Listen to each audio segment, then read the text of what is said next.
전세 사기를 당하지 않기 위해서는 어떤 것들이 필요한지 6가지에 대해서 간단히 이야기 드리겠습니다.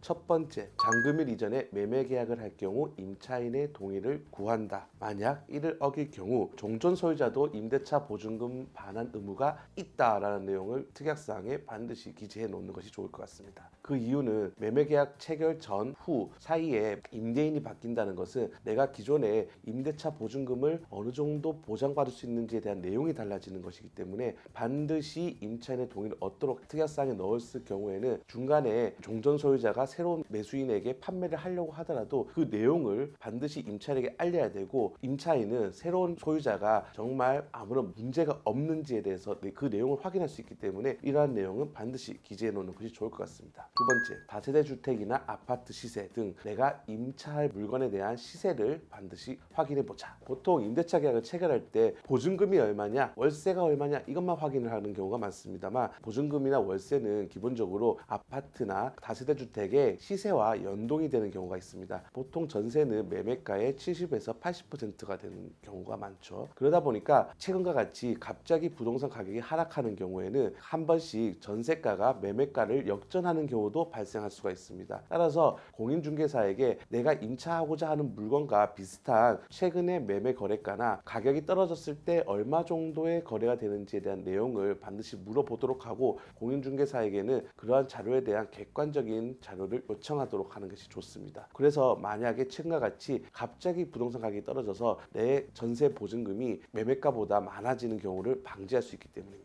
세 번째는 임대인에게 임대차 계약 체결할 당시에 2가지 자료를 요청하는 것이 좋습니다. 그것은 첫 번째, 국세나 지방세 같은 세금 관련 완납 증명서. 두 번째는 선순위 임차권의 여부에 대한 내용입니다. 세금과 관련된 내용은 많이 아시다시피 세금은 어떤 것보다 경매했을 때 먼저 수령하는 우선 변제권이 있습니다. 그래서 세금과 관련돼서는 임대인이 임대차 계약을 체결할 때 전부 납부하고 평소에 문제가 없는지 그 내용을 확인을 해야 되는 부분이 있고요. 두 번째로 선순위 임차권 같은 경우에는 세금과 다르게 임차인이 요구를 한다고 하더라도 임대인이 요구를 들어줄 필요는 없습니다. 다만 임대인이 당당하다면 그러한 자료를 안 줄 의무는 없죠. 그렇다면 임차인은 공인중개사에게 선순위 임차권에 대해서 확인할 수 있는 방법이 어떤 것이 있는지를 물어보고, 그러한 부분을 설명을 들었는지 듣지 않았는지, 또 공인중개사가 선순위 임차권이 이렇게 있다고 하더라도 그 내용을 확인할 수 있는 내용이 있는지, 만약에 그 내용과 차이가 있을 경우 임대차 계약을 해지할 수 있는지에 대한 내용을 확실하게 정리하고 난 다음에 임대차 계약을 체결하는 것이 좋을 것 같습니다. 네 번째, 주택도시보증공사에서 보증보험이 가능한지 여부를 반드시 확인을 해놓는 게 좋고요. 다섯 번째로 등기부등본을 확인하는데요. 등기부등본을 확인할 때 계약 체결 당시만이 아니라 잔금일 지급 직전 또는 잔금일 지급 직후에도 확인할 수 있는 것이 좋을 것 같습니다. 한번 뽑는데 700원밖에 들지 않고, 보통은 임대차 계약을 체결할 당시에 등기부등본을 확인하는데 중간에 잔금 지급일 사이에 임대인이 새로운 대출을 낼 경우에 문제가 발생할 수 있기 때문에 반드시 이런 세 경우, 임대차 잔금일 지급 직전과 잔금일 지급 직후에도 어떻게 등기부등본에 변경이 있는지 확인을 하는 것이 좋을 것 같습니다. 마지막으로 계약을 체결할 때 계약자를 반드시 만나는 것이 좋고요. 설령 대리인이 왔다고 하더라도 대리인의 위임장을 반드시 기재하여서 계약서에 첨부하도록 하는 것이 좋습니다. 가끔 임대인의 아버지다, 임대인의 남편이다, 임대인의 아내다 이런 식으로 대리인이라고 그냥 하는 경우가 많은데요. 이런 경우 문제가 발생할 경우에는 임차인 역시도 그런 여부를 확인하지 않았다는 이유로 다소 책임이 부담 가는 경우도 있기 때문에 그러한 부분은 신경 쓰시는 게 좋을 것 같습니다. 이러한 6가지 사항에 대해서 어느 정도 공인중개사나 임대인에게 요구했음에도 불구하고 공인중개사나 임대인이 그거를 따르지 않았을 경우 이후 피해를 입었을 때 그거에 대한 일부 보상을 청구할 수 있는 부분이 있기 때문에 이러한 부분들은 전세 계약을 체결할 때 반드시 확인하고 요청하시는 것이 전세 사기를 당하지 않는 지름길이 될 수 있다고 저는 생각합니다.